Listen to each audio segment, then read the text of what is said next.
Good morning, everyone. Good morning. All right, so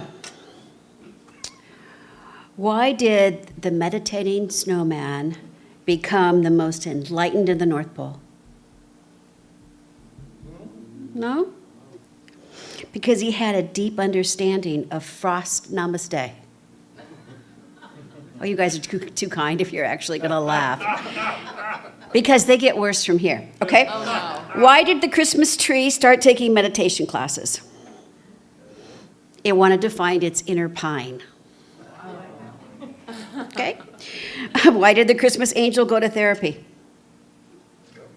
It had unresolved ornamentation and needed a little hello. Okay, why did the Christmas turkey join a yoga class? It wanted to master Zen giving. Why did the gingerbread person go to therapy?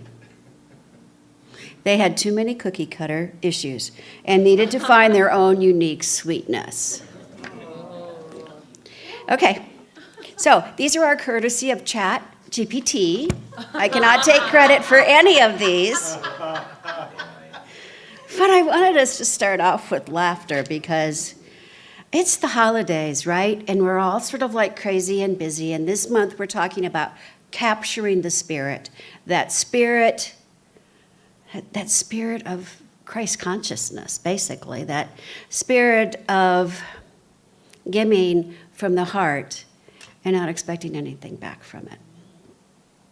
A minister friend of mine who made his transition a long time ago used to tell this story this time of year about the fact that his classmates told him when he was 7 that there was no such thing as Santa Claus. And he went to his grandma and said, is that true? And she's like, no, it's not true. And I'm going to prove it to you. So they went down to the local store, one of those stores in a small town that sort of sells everything.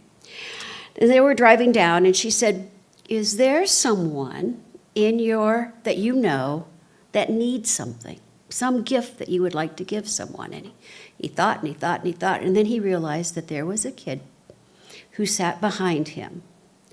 His name was Bobby, and that Bobby had really bad breath. And he never wore a coat. So he went to the store. His grandma gives him $10. He goes to the store, and he gets a pack of gum and a coat. And he gives this, because the $10 was a lot of money then. And he gives him the $10, and the clerk says, is this a gift? And he says yes. So she doesn't give him any change, which he thought was kind of confusing, but he takes the coat, takes the gum, he puts the receipt and the tag back in the envelope that his grandmother gave him, and they drive over to Bobby's house. They park a couple of blocks down, they find a good place to hide, and then he runs up, drops the gift, knocks on the door really hard, and runs back to where they're hiding. And Bobby comes out, and he is just looking around. He is so excited. It's the first time he's ever had a coat. Puts a piece of gum in his mouth and just keeps looking around and starts to cry. And he said, and that's why I always believe there is a Santa, because that's Christmas. And it's not just Christmas, it's all year, right? But it's capturing that spirit of, just pure love that we're looking at. And wrapped in that pure love, as we shared that first Sunday, there's some gladness and there's some sadness. And we gather for many different reasons and in many different ways. But we are never alone. Never. Because we're in divine partnership with the One. And the wings of grace are surrounding us always. So the first Sunday, we did this wonderful connection about remembering how important we are. So today, what I'd like you to do is I'd like just to have you give yourself a really big hug, because you are important, you make a difference, and the world would not be the world without you in it. And so, yay, a little self-love, nothing better. So we started this month by looking at the spirit of self, that idea that we know who and whose we are, that idea that what others think and say is not nearly as important to us as what we think and how we talk to ourselves. And last week, Reverend Joanne showed us, reminded us that the master teacher, Jesus, was the way shower on how to embody that Christ consciousness, of how to show up in the world, truly being able to stay namaste. The Spirit, the God, the oneness in me honors the Spirit, the God, and the oneness of you. And there's been a trend, right? That trend that it all starts within ourselves. And that trend's going to continue because truly it is the inner work that we do. It is the inner work that we do for ourselves that radiates out, that expresses. And that inner work is always being done, whether we're conscious of it or not. So what we say to ourselves, what we allow to go over and over and over again in our mind, what we hide, thinking that no one will ever know, right? What we fail to recognize because we're afraid it's going to hurt too much, right? All of that is inner work.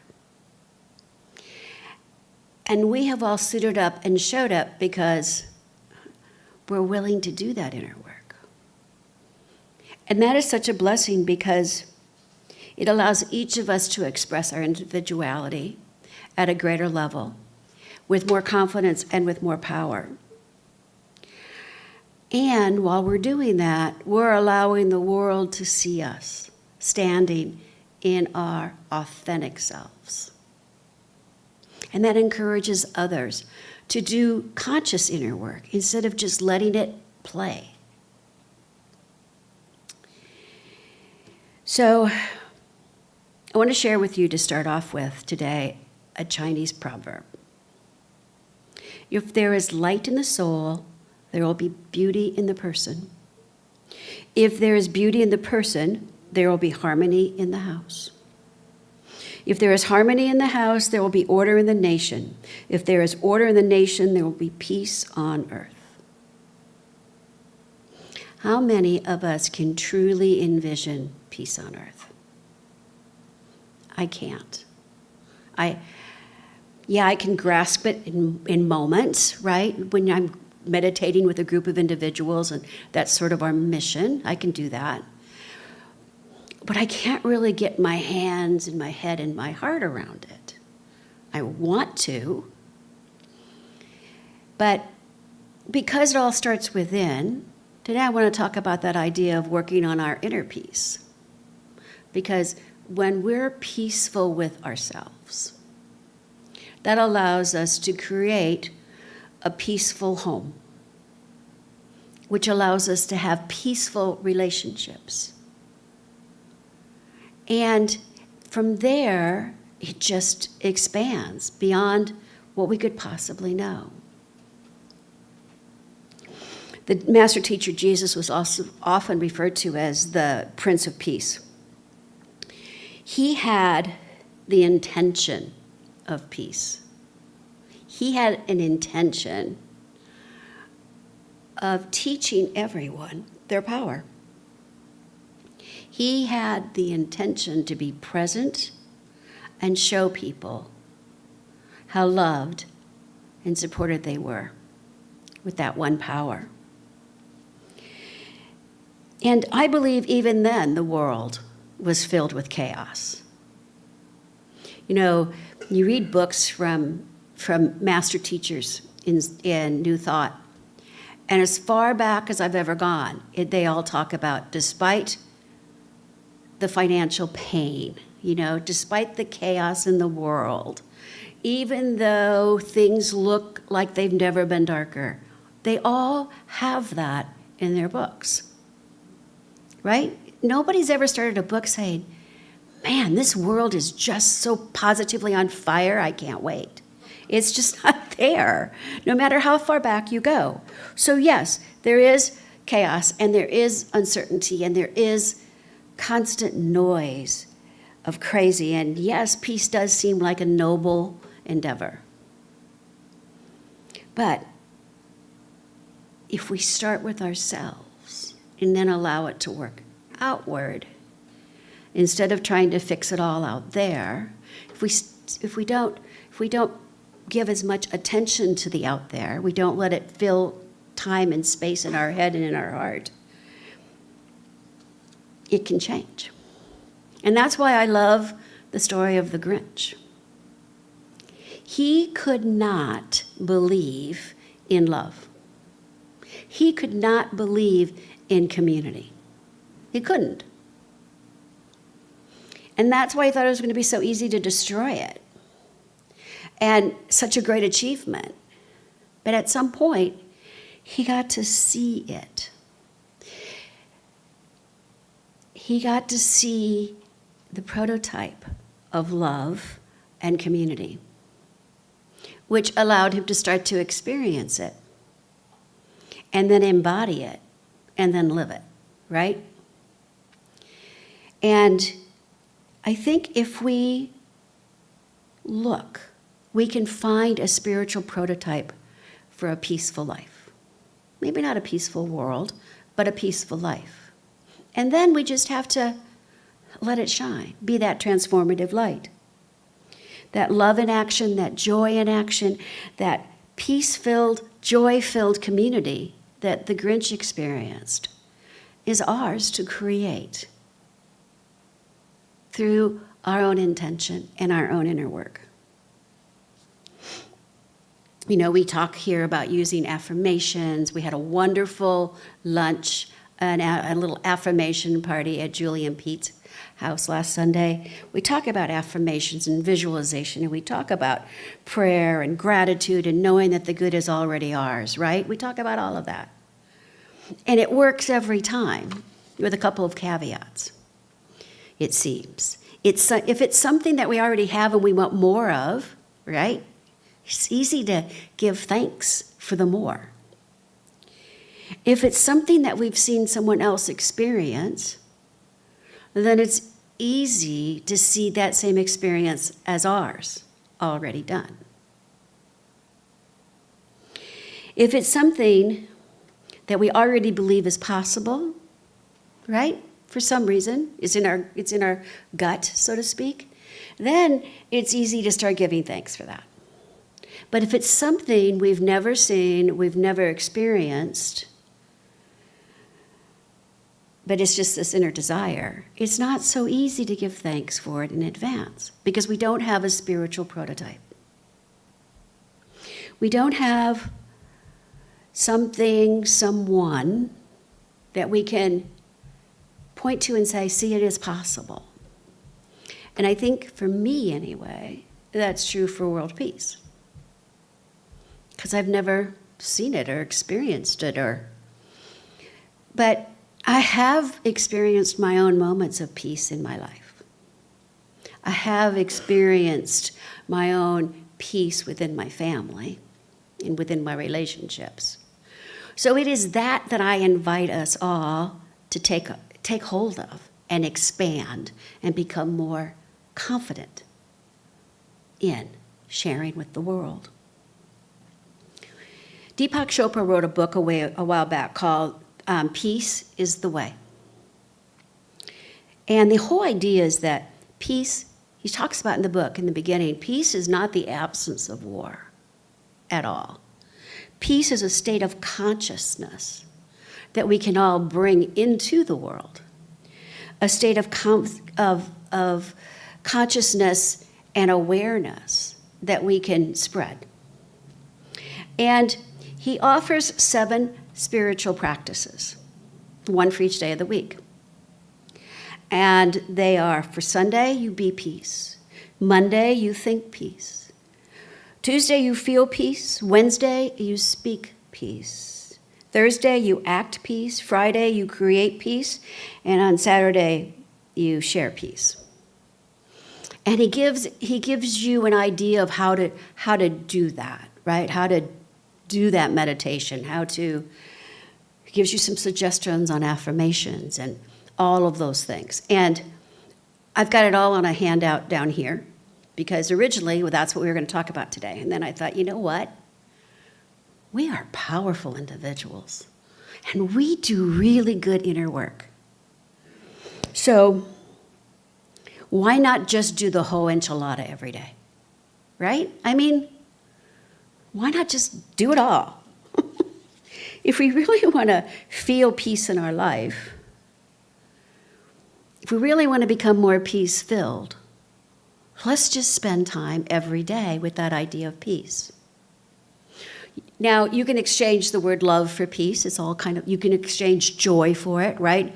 I mean, peace can expand from us in any version that we want to, in any God quality we want it to be, right?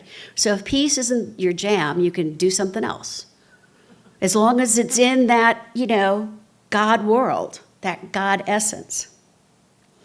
And it's all about us getting clear on our inner work and our ability to create our little piece of joy or love or goodness in our world. And then allowing us to continue to see it expand and expand and expand. Inner work. So how many here have done like a treasure map or a visioning board or all of those things, right? Okay. What if I told you it was not necessarily a new concept? That it wasn't a new thought idea? That it actually came from the Bible? So there's this story in the Bible of Jacob. And Jacob has 2 wives, and he's got a scoundrel for a father-in-law. They live on this land because back then, land and animals were sort of a sign of richness. And so Jacob, by the way, he also has a little mistress on the side. And he's decided that living with his father-in-law is just not tolerable anymore. So he goes to his father-in-law and he says, I think it's time for me to go. And I'd like my dowry. And his father-in-law says, you know what? Wait until spring. And all those goats out there, all those goats that are born in the spring, they are all yours. Every one that is spotted is yours to take. And Jacob thought, okay, I get it. Thank you. And then he realizes that there is not one spotted goat in the entire herd. Not one. And you kind of need a spotted goat to get a spotted goat. And he's like, okay, this isn't good. So, not to be deterred, what Jacob does is he goes out and he gets these branches and he cuts knots in these branches. So these branches are now looking spotted, right? And he takes these spotted branches and he puts them all around the watering hole. So every time he looks out and sees the goats, he sees spots. And he watches, he looks at those spots and admires those spots all winter long. So come spring, what happens? He has spotted goat babies, whatever you call a goat baby. But all of the babies born are all spotted. And off he goes. Seeing is believing, but you can see your version of it, right? You can see and believe even though it's not really a spotted goat. It's the believing part. Think about this. If we really believed in this teaching and we had no disbelief or unbelief, we would all be healthy, wealthy, and wise, right? But we've all got some of that gunk. And the more of that gunk we filter out, the easier it is to be that which we really want. So let's talk about the whole enchilada. Here's sort of my idea of how we can all court the presence, how we can all create peace. It starts by courting that presence inside. To court in our meditation, to actually court the presence of peace or love or joy, but just to court it, to demand it before we go into that meditation. We can think and feel peace throughout the day by just stopping to take a conscious breath and just knowing, let's do that. Just put your hand on your heart. Let's just feel that heartbeat. Let's take a breath. That is life. That is peace. That is, oh my gosh, that is everything. And we can do that throughout the day without people looking at us very funny. We can feel, speak, and act from that place of loving peace. We can respect others and become curious, right, of what their belief is without questioning it or telling them that they're wrong. We can feel that peace. We can act from that place of peace by doing random acts of kindness, by seeing something that needs to be done and doing it. And we can end our day with gratitude for all of the peace and love and joy that we've not only experienced, but that we've shared. That right there, my friends, is what we can do every single day. And it's not a stretch from what we're already doing. It really isn't. And if you're not a meditator, don't get stressed out about it. Meditation is as simple as just getting quiet, focusing on your breath, and just thinking peace, thinking love, allowing it to be fully present within you. Even for 2 minutes, right? It's a place to start. So, Dr. Wayne Dyer wrote, "Send out love and harmony, put your mind and body in a peaceful place, and then allow the universe to work in the perfect way that it knows how to work." This isn't about, this whole enchilada is not about doing the physical work or forcing something to happen. It's just being willing to be a vessel for that direction and guidance. Create an affirmation that sings to you, that allows you to know that your heart is spirit individualized. And then act from a place of being present. Like when someone's speaking to you, actually listen to them. Don't worry about what you're going to say back. Because sometimes more often than not, we need that space after someone finishes a sentence so that we can act instead of react. Dennis Merritt Jones from The Art of Being. "The secret of inner peace is being present even in every moment. It's about witnessing how we see the world and ourselves, and to know where we are placing our power. Act, we're in our power. React, not so much so." And then gratitude. That idea of gratitude, Zig Ziglar. "Gratitude is the healthiest of all human emotions. The more you express gratitude for what you have, the more likely you will have even more to express gratitude for." I know I talk a lot about gratitude, but I have to tell you, it's kind of the magic pill for me. It is that, just that. If that is all we do, is spend time being grateful every day, things just gradually and consistently expand. including peace in our world. So, that's your assignment this week. Just add a couple of minutes to court the presence. Take a couple of times during the day and just be grateful, be peaceful, be present, be aware. It's not big stuff, it's little stuff. And it's that little stuff that continues to expand. And next thing you know, it's like, man, when did my world get so perfect? That's how this works. That's exactly how this works. Okay, join me. Let's do a prayer.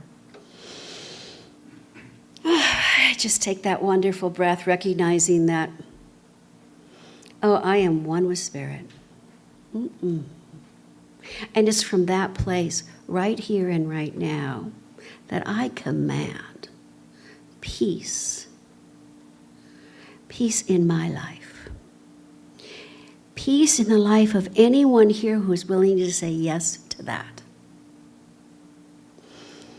I let go of all of the to-do lists. I get let go of all of the things that need to happen. I let go of any idea of what a perfect holiday season looks like. I let go of it, and I just breathe in that peace. And I am willing right here and right now to be an instrument of it, knowing that I am divinely guided and directed, knowing that I am divinely supported and loved. I make myself available to be that vessel of peace. And I am open. My heart is open wide. So in this moment, I just say thank you as I release these words, knowing that Spirit is doing all of the heavy lifting. I just remain open. Open. I let these words go, knowing that it is already done, knowing that it is already in action, and so it is.